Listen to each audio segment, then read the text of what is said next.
Ang karugtong ng nakaraan, alam kong sumusunod sila simula nang dumating ako dito. Hoy, magpakita kayo. Mga putang ina nyo, gusto nyo ba kumaing ng langaw?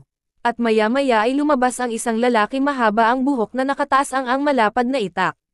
Sumunod naman ang dalawa pa na nakahawak sa sandata. Yan ay talam ng impyerno. Balak nyo bang putulin ang mga buto ko? At bigla sumugod ang mga ito at agad inundayan ng taga ang ating bida, at agad naman nakailag ng paatras ito, na ikinagulat naman nito, what the fuck?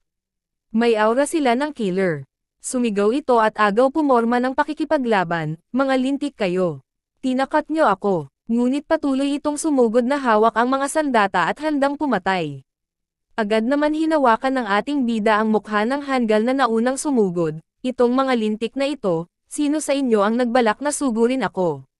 Sumagot ka. Nagulat naman ang lalaking hanggal nang sumalpak ang buong palad nito sa mukha, pati ang isang hanggal ay nabigla sa ginawa ng ating bida. Sino ang mga lintik na ito? Hindi ko akalain na sila ay nagmula sa lugar na ito, bulong nito habang tinatitigan ito. Chinese ba sila? O sila ay mga Korean Chinese? Agad naman nakailag ito sa isa pang lalaking umatake na may hawak na sandata, dumaplis ito at tumama ang sandata sa lapag, habang ang isang kamay ng ating bida ay nakasalpak pa sa mukha ng isang hanggal na lalaki, kayo lahat. Nagpunta ba kayo dito, para pumatay o nakahanda kayong mamatay? Agad, diniin ang kamay nito sa mukha ng hanggal at naglabasan ang ugat nito na parang humihigop na parang nag-apoy ito, agad naramdaman ng lalaki na parang napaso ito at hindi makahinga, org. Kumakawag ang dalawang kamay nito, na humihingi ng tulong habang nahihirapan itong huminga, nabigla naman ang dalawang hanggal at hindi ito makapaniwala sa nangyayari sa kanilang kasama. Bigla tinanggal ng ating bida ang kamay nito sa mukha ng hanggal at bigla nagkaroon ng ilaw ang mga palad nito, nang laki ang mga mata ng mga hanggal at, ano ang mga yan? Sigaw ng mga ito. Ang landas ng Five Sons Technique, habang nakataas ang dalawang palad nito ay patuloy itong umiilaw, Nagulat ko ba kayo? Ho. Well, I guess at sa unang pagkakataon na nakilala nyo ang isang tulad ko. Ngunit lalo lang nenas ang hanggal sa sinabi ng ating bida, tumalim ang mata nito, itong, lintik na ito. Agad sumigaw ito at kumilos, lahat kayo ay magsipaghanda at magsabay-sabay sumugod, sigaw nito sa mga kasama, Kiki, ang tangina ito ay nagpapatawa, bulong ng hanggal. Dog formation, sigaw ng mga hanggal, at agad inikutan ang ating bida. Okay, ang mga demonyong putang ina, kalmado sabi ng ating bida, ang araw na ito, napatingin ang lalaking may tato, na nakahandang sumagupa, lahat kayo ay mamatay dito. Huwag kang manakot, isa ka lang tao.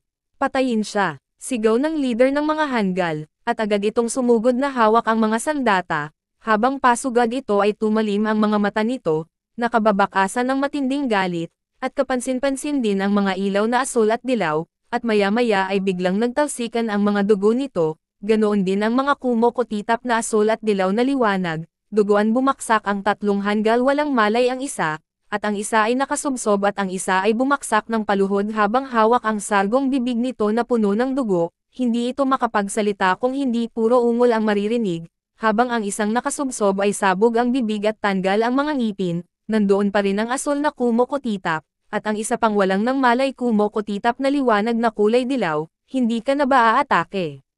Habang papalapit ang ating bida sa lalaking nakaluhod, ay nandoon pa rin ang liwanag na asul at dilaw na kumok o titap. Gusto mo na ba tapusin?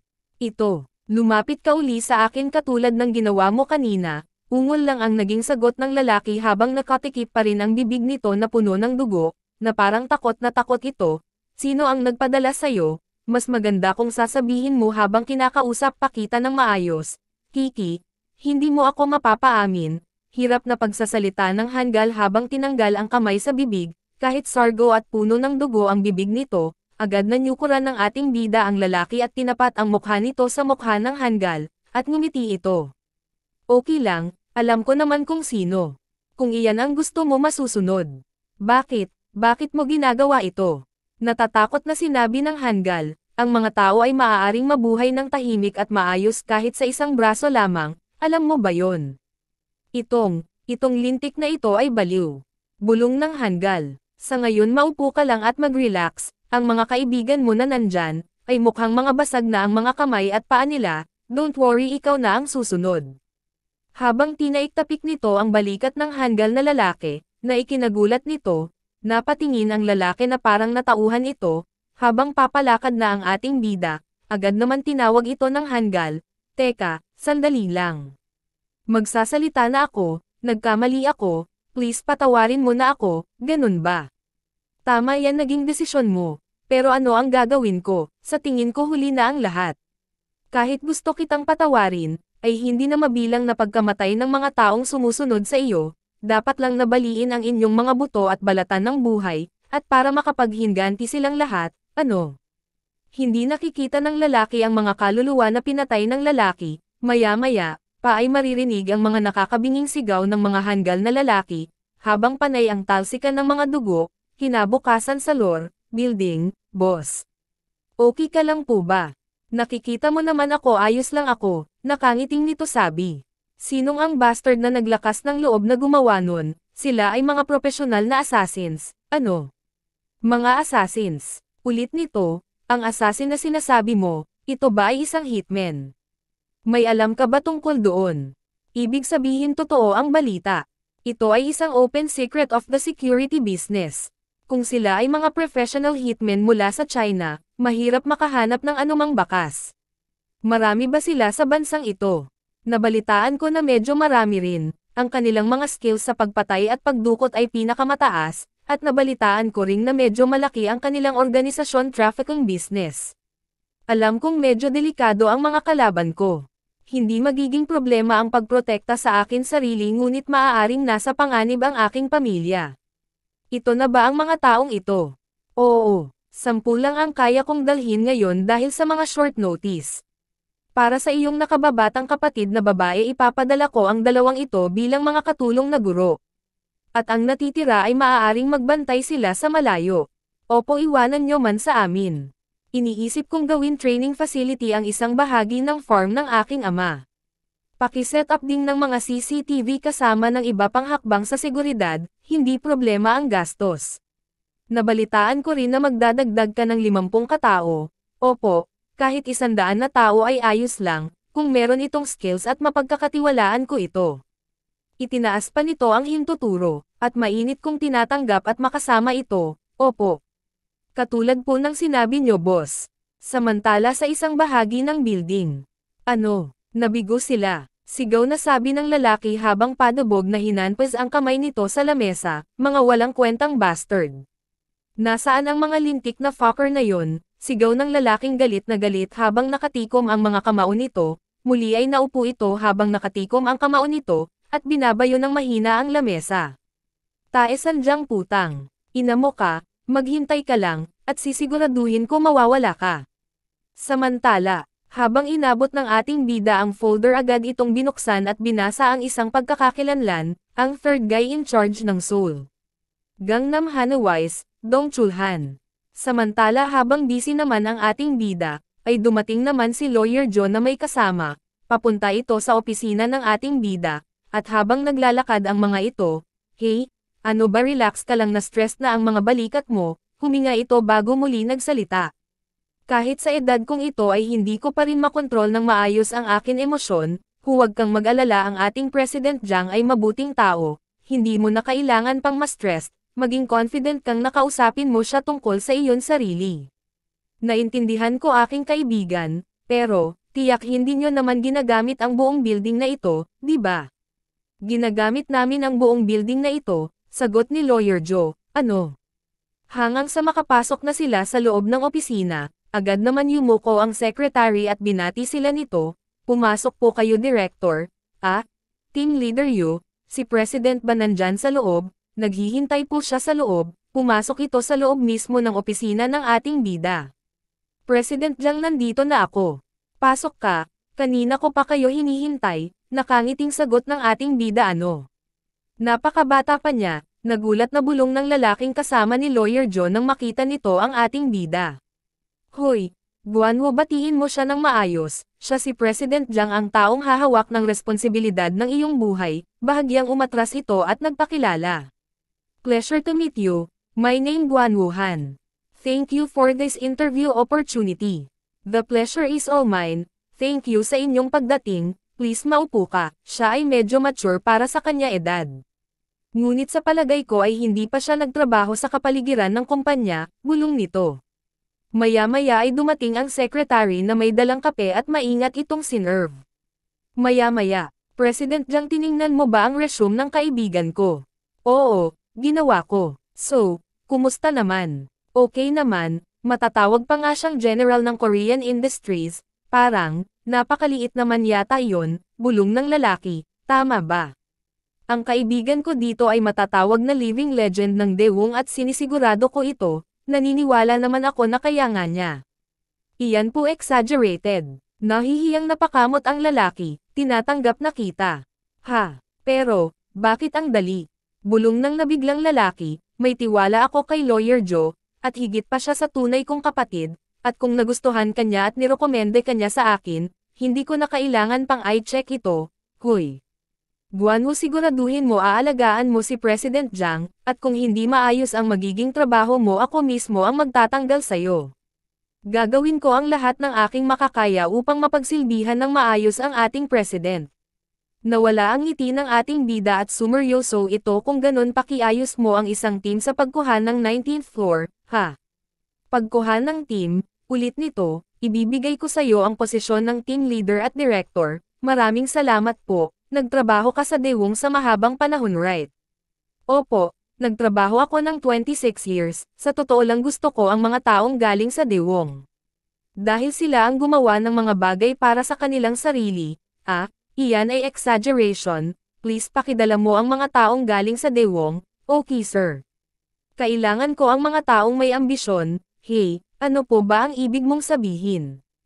Bakit, at anong pagkuha ng team at bakit kailangan ng maraming tao?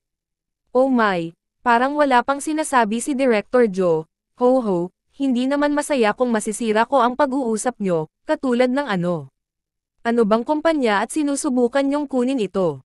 At, bigla nagulat ang lalaki at, ang Ana Group, totoo ang lahat ng nalaman mo, ang ating law firm ay pag-aari ni President Jiang, ano? Kahit ang law firm, ulit nito, kaya mas mabuting tretuhin mo ako ng madalas, tulad ng ipinangako mo, tretuhin. Pagtrato na hindi iyon ang isyo, kung kaya ko lang ay manage ng Ana Group, at biglang lumuhad ang lalaki at ipapangako ko na ang aking buhay para sa akin pagsusumamo, pasiga na sinabi ng lalaki habang ito ay nakaluhod. Napatingin ang dalawa at that's great, Director Guanwo Han, maya-maya pagkaalis ng lalaki, salamat President Jiang, masaya ako kaya, dapat lang akong magpasalamat sa iyo sa pagpapakilala sa isang taong napakabuti, walang anuman. Siya nga pala, nabalitaan ko na ang mga bastard na yun ay kasalukuyan na sa kustodiya ng pulisya, may nalaman pa ba sila? Yun mga armas na hawak ng bastards. Ang mga bastos na yun ay tumahimik at hindi umiimik, ang isa sa kanila ay nagpakamatay habang ang dalawa ay hindi man lang sumilip. Ito ay malamang na matatapos habang sinasaktan nila ang kanilang sarili. Chinese citizen ba talaga sila? Nakausap ko na ang Chinese ambassador at CCP, sinabi nila na hindi sila mamamayan doon at gawin ang anumang gusto natin, may mga tao ka ba? Pinaghihinalaan mo ang nag-orkestra nito. Ito ba ay ang Ana Group? Hindi ito ang Ana Group, at sa tingin ko ito ay iba pang na may galit sa akin, ibang kaaway. Ulit nito, wow, ikaw ay naninirahan ng tahimik at ang buhay mo ay napaka-exciting. Alam kong tama ka, at gusto ko lang mabuhay ng tahimik. Pero ang taong nakapaligid sa akin ay tahimik na ginagawan ako ng masama. Haha, ang dami mong kaaway sa edad mong yan, at ayoko sabihin lahat ay pinagseselosan ko. Haha, ang kaaway ko ay kaaway mo rin, Director. Alam ko naman yun, mabuhay na lang tayo ng maayos. Nahihirapan kami sa Ana Group at ngayon kailangan na naming harapin itong mga kutsilyong gamit ng mga bastards. Sana ay mabuhay ako ng mahigit 100 taon. Sumapit ang gabi, sa paglitaw ng buwan, sa isang bahay, habang pinagmamasdan ng lalaki ang larawan ng mga duguan na hanggal. Pinagmasdan nito mabuti ang mga duguan na mukha nito. Ito, ay hindi lang basta magaling sumuntok, ito ay may kakaiba. Bulong nito, maya-maya ay humawak ng mousepad at binuksan nito ang stocks margin. Papa, bulong na bigkas nito sa kanyang ama. Mas may kakayahan ka kaysa sa binigay ko sa iyo, siguradong ang pagtrato sa iyo bilang bunsong anak na babae, ay maayos sa kadahilanan na ikaw ang bunso. Tinignan ng lalaki ang pagkakilanlan ng ating bida, ang pamangkin ko ay mahusay at napakatalino. Siya ay natanggap sa Korea University Law School at mayroon mahusay na kakayahan bilang isang investor, at magaling din siyang makipaglaban. Pero anong gagawin nito ngayon? Sa mga perang naipon niya, mapupunta ba ito lahat sa Ju family, at sinisiguro ko na gagamitin ko ito ng maayos. Ho. Samantala, sa kabilugang ng buwan habang pataas ang usok mula sa sigarilyo. Fuck! Panay hit-hit at buga ng isang lalaki na nagngingit-ngit ito sa galit. Ito, ano nga ba ang kahalagahan ng buhay? Muling naalala nito ang nabigong utos. President, nabigo tayo. Patayin mo na lang po kami. Kahit na ang pinakasanay na miyembro na ipinadala namin ay hindi nagawa ang pinag-utos nyo ng maayos, hahaha, pwedeng mangyari yan. Hindi naman pwedeng mangyari palagi ang mga bagay sa plano, diba? Siguraduhin mo lang na hindi ako masasangkot dito at dapat ay gawin mo yan. President, hindi ko po nakakalimutan ang inyong kabaitan. Ang perang ipinadala ko sa iyo, isipin mo na lang na ito ay iyong allowance. Marami pong salamat, President.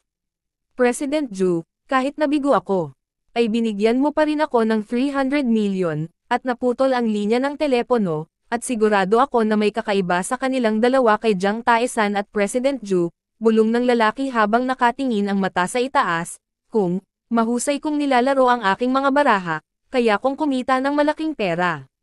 Maya-maya tumayo ito sa pagkakaupo, kailangan ko umihi, hehe, hayaan ko muna na gumawa ako ng 30 billion, at iwanan ang buhay na ito, at humakbang ang paa nito papunta sa tabi. Sa tingin ko dapat kumuha ako ng isang tunay na hitman, at kahit gaano pa kagaling si Jiang Taesan, mamamatay pa rin siya na may bala sa ulo.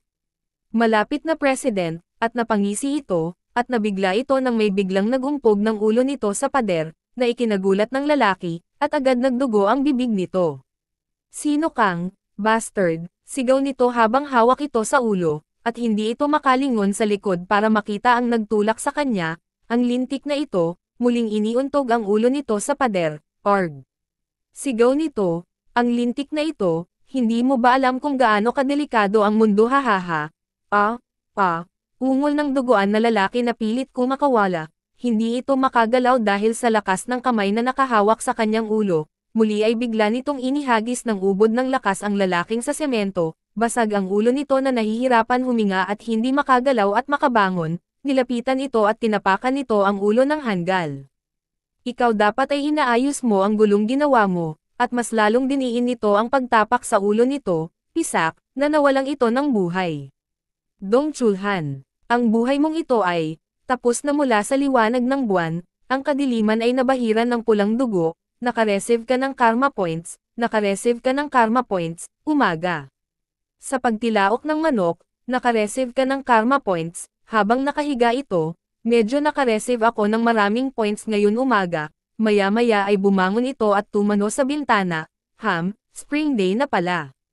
Mukhang malapit nang matapos ang isyong ito, bumaba ito sa kama at isinuot ang tsinelas, tumano sa glass wall, Pakiramdam ko ang lungkot ko, medyo malungkot. Kung may makarinig sa akin ngayon, baka isipin nilang masyado akong makasarili. Pero ano ang maaari kong gawin tungkol sa aking bagong buhay na nakuha ko pagkatapos ko muling na reincarnated? Medyo marami na rin akong nakatagpo at nakilala. Pero si Clara ang pinakamalapit at ang aking pinakamamahal. Muling pumasok sa alaala ng ating bida ang nangyari nung una silang nagkita at nagkiss. Clara, bulong nito, lumipas ang oras sa City of Seoul. Sa LOR Building, Mr. Hasay, kumusta ang trabaho? Salamat sa President at sa mabuting advice sa akin, it going really well.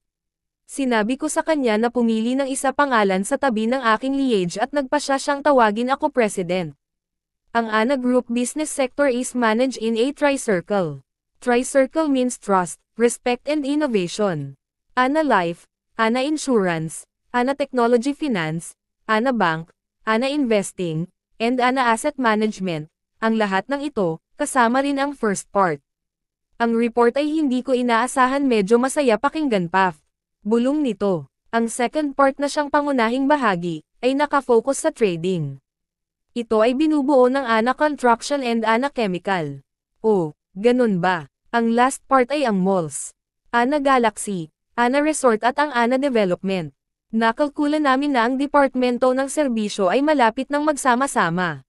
Kaya nag-create ako ng takeover theme para sa tatlong bahaging ito, at para sakupin ang Ana Group, kailangan natin makuha ang iba, at alam natin na ibinaba ng husto ang presyo ng stocks sa pamamagitan ng foreign funding. Kaya sa paggamit ng media at dayuhan pondo, gagawa tayo ng mas kalkulado at nakakasakit na mga diskarte. Ang galing niya, nahanap niya ang impormasyon sa maikling panahon, bulong ng ating bida. Bilang resulta ang karamihan sa mga stocks ng Ana Group na pag-aari ng mga dayuhan. Kukunin natin ang 45% ng mga stocks. Kung ito ay nasa antas na iyon, ito ay magiging malaking dagok para sa kanila. Yes, that's correct. Ang stocks company ay part ng susi ng bahagi ng Ana Group. Dahil ang karamihan ng mga personal na pondo ni President Seong Hyun-woo ay matatagpuan doon. President, maaaring lalagpas ako sa linya, pero, gaano ba karaming stocks ang kukunin natin? Magkano ba ang pag-aari natin? Malinaw na ang Ana Group na foreign funds ang kanilang pinagtatalunan. Kung hindi tayo kasali, maaaring imposible natin ito makuha. Don't worry, ako na lang bahala sa lahat. Ano? Lahat ng ito. Please, mag-prepare din kayo ng isang motor division takeover team. Ano? Motor division takeover team. At, naniniwala akong malapit nang mabenta ang construction ng Daewoo, please pakidagdag din iyan sa takeover team. Nang laki ang mata ng lalaki, at hindi ito makapaniwala. Bakit nasuprisa ka ba, President? Ang tunay na diwa sa pagbili ng kapangyarihan. Di ba ay 1+1? Samantala sa isang malayong lugar sa isang isla at sa tabing dagat, habang maririnig ang malungkot na musika sa nag-iisang bahay mula sa isang radyo, makikita sa tabi ng bintana ang asol na dagat habang nakaupo ang isang babae lumuluha at habang nakatiklop ang mga tuhod nito at yakap-yakap, lumuluhang at tinatawag ang pangalan ng ating bida. Daniel.